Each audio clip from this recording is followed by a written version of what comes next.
Welcome back, everyone.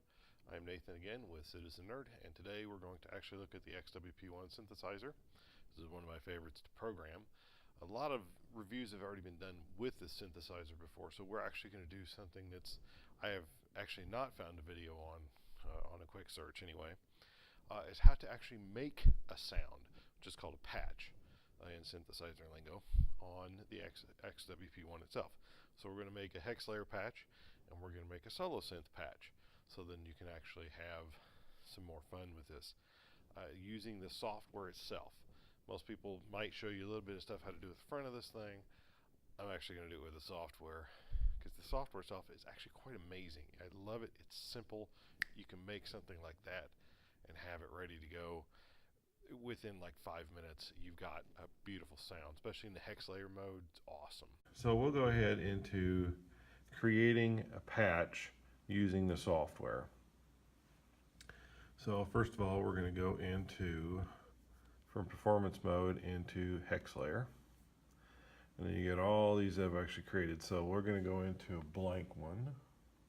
2-0 is a blank one here. So we're going to edit this and create a hex layer sound with it. Okay, so we're going to go edit parameters on it. So at hex layer setting, user 2.0, which is blank on my XW-P1, which I'll show here in a second. We've got nothing. So it's the default, whatever the default is, that just sounds like this, which is just a single tone. And we can go in here and turn off everything that we don't want initially. So we'll go ahead in here and we'll turn off, and that should have nothing. And we have nothing. Okay, so let's go back in here. We'll start with layer 1. So let's take layer 1 to, let's do a synth sound. So they're near the bottom here, especially if you like some of these just raw waves. So waveforms, I should say. So let's do a reverse saw. And then, actually, let's just do a sawtooth.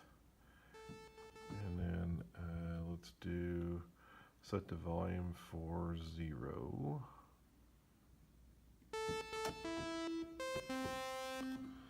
Okay, and then let's add a second one in this and just give it two of the same things.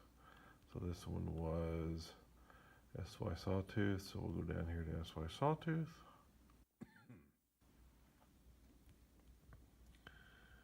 And it is right there. We'll turn that layer on. And we'll also set its 0 level. Now, to make this sound more usable, other than just a single tone made louder, we're going to adjust the fine tune up on this. Let's take it up about, let's take it to 4. Now you can actually hear them beating against each other a little bit, and then that's kind of what we want. So if we take it to like 10,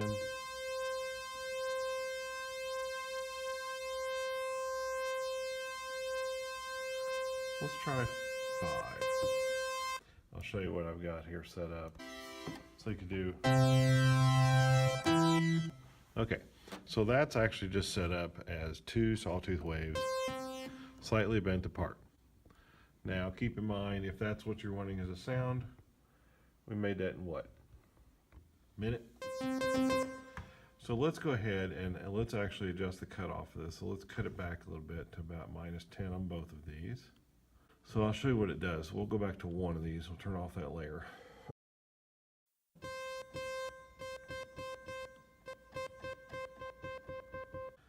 And we'll go over here. We'll turn this one back on. We'll crank it back down to the same thing.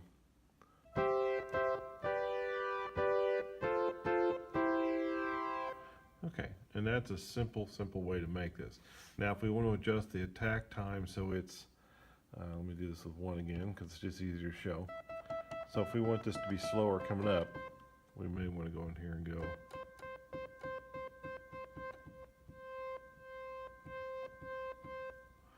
So let's set them both to about, what was it, 75.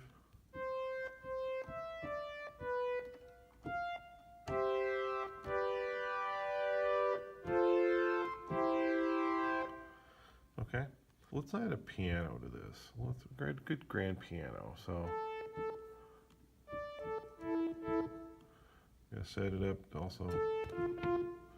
So let's go ahead and temporarily shut these two off. So now we're just hearing this one.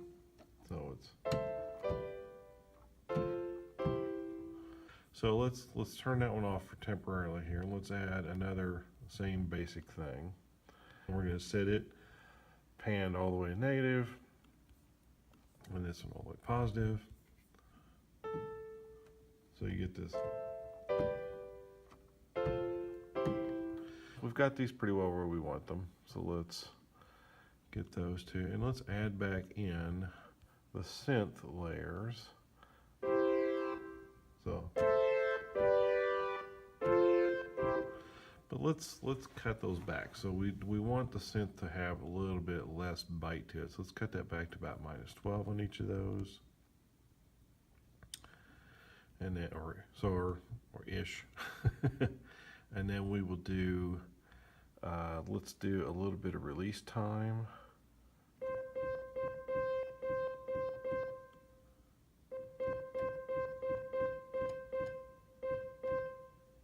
Looks like about 57 sounds pretty good. So here.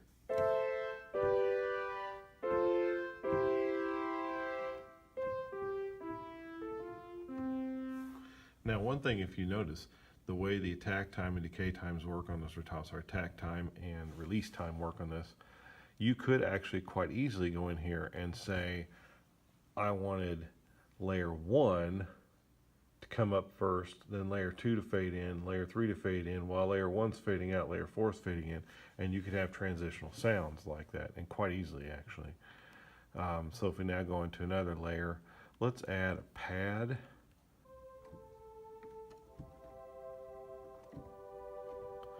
Ooh, I like that. That's got a nice little background sound to it. So we'll crank that dude up a little bit.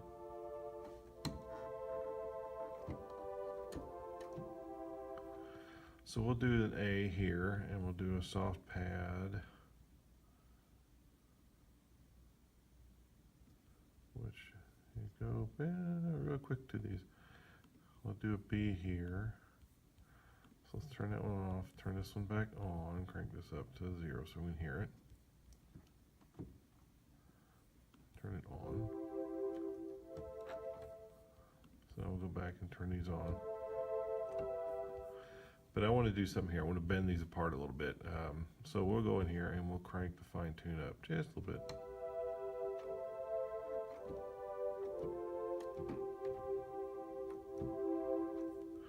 Now I want the release on these, so the best thing to do is to actually just look at one at a time.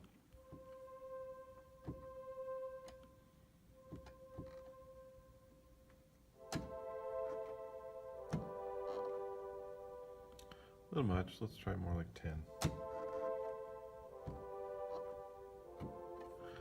10 works pretty good, so let's try this one now. So we're going to turn that other one off. Back to this one. See if 10 works okay. Yeah, that works pretty good. So now we'll turn this back on, and our piano, and our initial synth sound, which we may need to adjust the volume on. Yeah, we're gonna have to adjust these down a bit. So let's take those down to about 20 or so.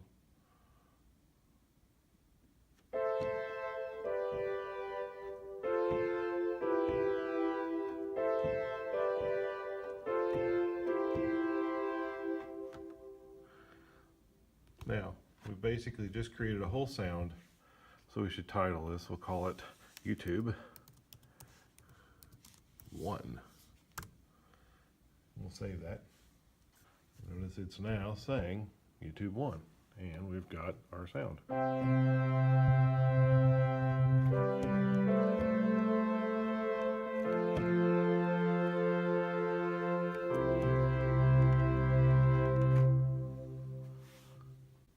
That is a simple way and the easiest way to create a hex layer sound. This is Nathan with Citizen Nerd. Have a great day.